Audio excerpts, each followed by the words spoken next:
ফের দলছুট দাঁতালের অদ্ভুত দাপাদাপি। তা দেখা গেল ঝাড়গ্রামের সাঁকরাইল ব্লকের হাড়িভাঙ্গা এলাকায়। চাষের জমি সহ সর্বত্র চষে বেড়ালো ওই দাঁতাল, যা নিয়ে কাজকর্ম ফেলে চাঞ্চল্য বেড়ে উঠল গ্রাম জুড়ে। তাদের অভিযোগ, বন দপ্তর হাতি তাড়ানোর কোনো ব্যবস্থা গ্রহণ করছে না, কেননা প্রতিদিনই খাবারের সন্ধানে জঙ্গল ছেড়ে লোকালয়ে চলে আসছে হাতির দল। এদিন যেমন একটি হাতি এসেছে, অন্যদিন তো আরও অনেক বেশি আসে। যেদিন হাতি গ্রামে আসে সেদিন সকলের কাজকর্ম মাথায় ওঠে। শুধু এই যে হাড়িভাঙ্গা গ্রামেই হাতির উপস্থিতি লক্ষ্য করা যায় তা কিন্তু নয়, সমগ্র ঝাড়গ্রাম জেলা জুড়েই হাতিদের আনাগোনা লেগেই রয়েছে।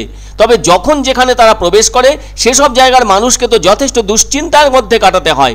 বহু ক্ষেত্রেই নাজেহাল হচ্ছেন এই জেলার মানুষজন হাতির যখন তখন উপস্থিতি নিয়ে। আর প্রত্যেক জায়গা থেকেই মানুষজন বন দপ্তরের বিরুদ্ধে ক্ষোভ উগড়ে দিচ্ছেন হাতি তাড়ানোর কোনো ব্যবস্থা না নেওয়ায়।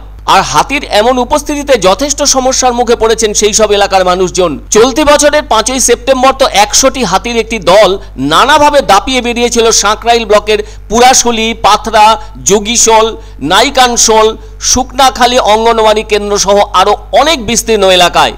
সেদিনও নাকি বন দপ্তরের তেমন কোনো ভূমিকা প্রত্যক্ষ করতে পারেননি ওইসব এলাকার মানুষজন। সত্যিই তো, এভাবে যদি 100টি হাতির একটি দল আচমকা গ্রামের ভেতরে ঢুকে পড়ে, তখন গ্রামবাসীরা কোন সাহস দেখিয়ে সামনে গিয়ে হাতিদের গ্রাম ছাড়া করাবে? সেদিনও তো গ্রামবাসীরা বন দপ্তরের পক্ষ থেকে সব ধরনের অসহযোগিতা করার অভিযোগ তুলে বেশ কিছু সময়ের জন্য পথ অবরোধ কর্মসূচি পালন করেছিলেন। শেষটায় প্রশাসনের লোকজনেরা এসে সেই সব ক্ষতিপূরণের আশ্বাস দেওয়ায় তারা অবরোধ তুলে নিয়েছিলেন। অনেকে তো বলেই চলেছেন জঙ্গলে খাবার নেই, তাই তারা খাবারের সন্ধানে চলে আসছে লোকালয়ে, কেননা তাদের তো যথেষ্ট খাদ্যের প্রয়োজন রয়েছে। প্রকৃতির জীব, এরা তো খোলা প্রকৃতিতে চড়ে বেড়ায়, আর যখন যেখানে যা খাওয়ার মতন পায় সেটাই তারা গ্রহণ করে থাকে। তাছাড়া শীতের এই সময়টায় অনেক গাছের পাতা ঝরে যায়, ফলে শুকনো ডালপালা ঝুলতে থাকে জঙ্গলের গাছে গাছে। আর যেহেতু দিনকে দিন জঙ্গল ছোট হয়ে আসছে মানুষের কারণে, উন্নয়নের জোয়ারে পড়ে বনাংশের ভেতর দিয়ে তৈরি করা হয়েছে সড়ক, আর তাই জঙ্গলের গভীরতা কমছে অনেকখানি।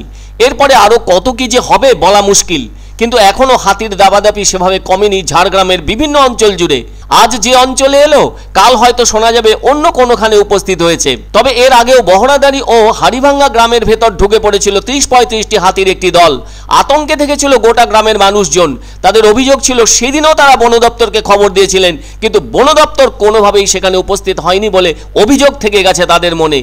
তাই এসব শুনে অনেকেরই প্রশ্ন, তারা যেহেতু বন দপ্তরেই চাকরি করছেন, তাহলে তারা তো অনেকেই আছেন যারা হাতি তাড়ানোর কিছু কৌশল রপ্ত করেছেন। ফলে বিপদের সময় মানুষের পাশে এসে না থেকে তারা অফিসে বসে থাকছেন কেন? কেন তারা মানুষের বিরাগভাজন হচ্ছেন?